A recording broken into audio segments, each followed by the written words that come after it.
Here's the challenge. I've landed in Hungary with just $500 for 30 days.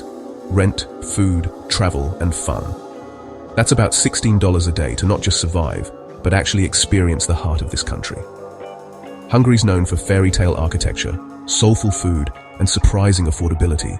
Let's see if that's true. My goal? Find joy in simple moments.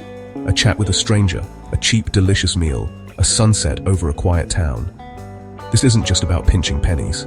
It's about discovering if less money can lead to a richer travel experience. Let's find out together.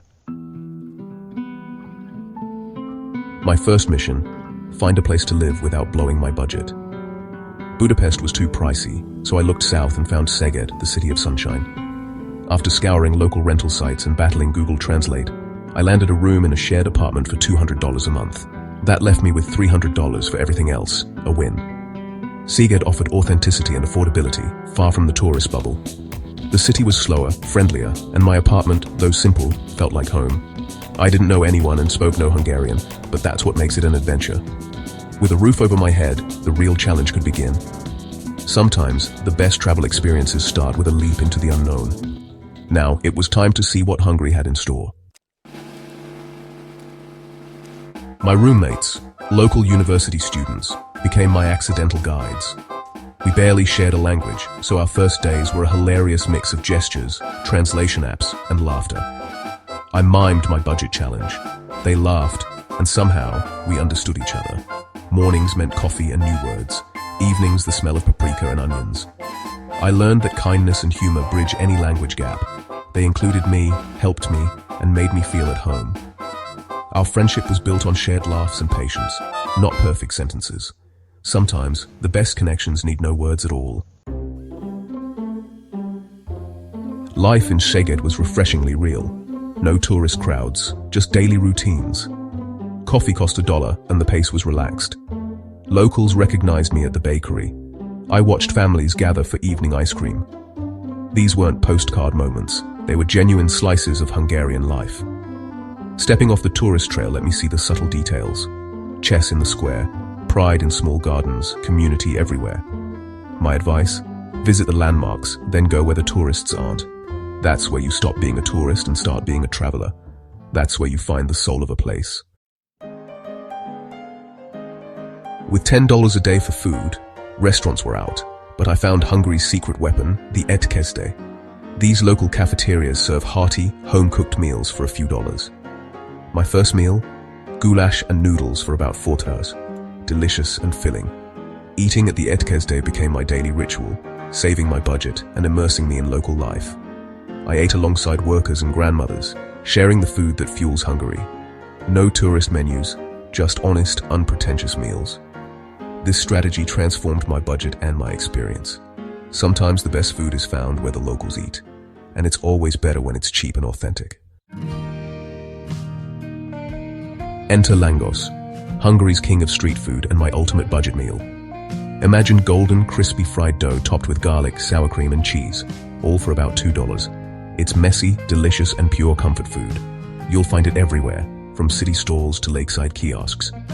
For me, Lángos became a symbol of the challenge, cheap, filling, and authentically Hungarian. Watching it made fresh, then taking that first bite, was pure joy. You don't need a fancy restaurant for an unforgettable meal. Sometimes the best bites are the simplest.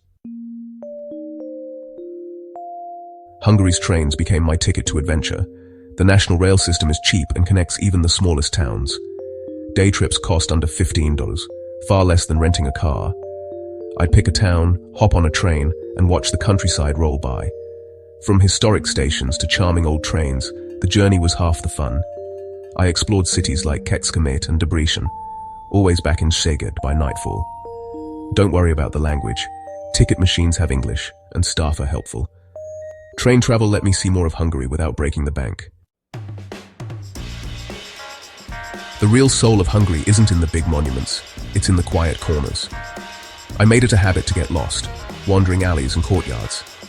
In Budapest, I discovered hidden udvars, peaceful courtyards behind grand facades. Walking let me notice the details. A carved door, a cat on a windowsill, the smell of coffee. These small discoveries gave each city its unique character. Exploring on foot slowed me down and made me present. My daily walks became my favorite part of the journey. Hungarian is a fortress of a language, and my attempts led to some hilarious mishaps. At the market, I tried to buy sweet paprika, ended up with the fiery hot kind. Our goulash turned into a spicy, tear-inducing mess, but it made for a great story. The vendor and I shared a laugh when I finally got it right. Mistakes like these became bonding moments with locals. Sometimes looking foolish is the best way to connect. Language blunders aren't failures, they're invitations to laugh together, and they make the best memories. Hungarians may seem reserved at first, but beneath that is genuine warmth. Trust and friendship are earned, not given away freely.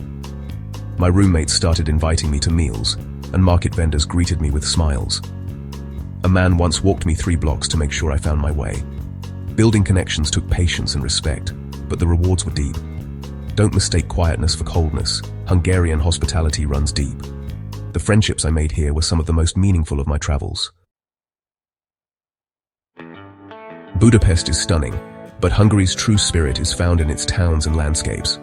My rail pass took me to Szeged, with its castle and wine cellars, and to the peaceful shores of Lake Balaton. I soaked in a local thermal bath for just a few dollars. No tourists, just locals. Each place had its own story, its own beauty. These off-the-beaten-path spots became the highlights of my trip. Hungary's treasures are scattered far and wide. Don't stop at the capital. The real magic is everywhere. Hungary sits atop one of the world's richest reserves of thermal water, over 1,500 springs. Budapest alone has enough hot water to fill 25 Olympic pools daily. Thermal baths aren't just tourist attractions, they're a way of life. People come for health, relaxation, and community. Even small towns have their own baths, tapping into this natural resource. The baths are social hubs, health spas, and living history all in one. Hungary's connection to its hot springs runs deep. Hungarian, or Magyar, is a linguistic island. Its only European relatives are Finnish and Estonian. The grammar and vocabulary are totally unique, making it a challenge for travelers. No familiar words to lean on. You start from zero. But learning about its roots gave me new respect for Hungarian culture. For over 1,000 years, Hungarians have preserved their language against all odds. My clumsy attempts were met with patience and pride. The language is more than words. It's living history.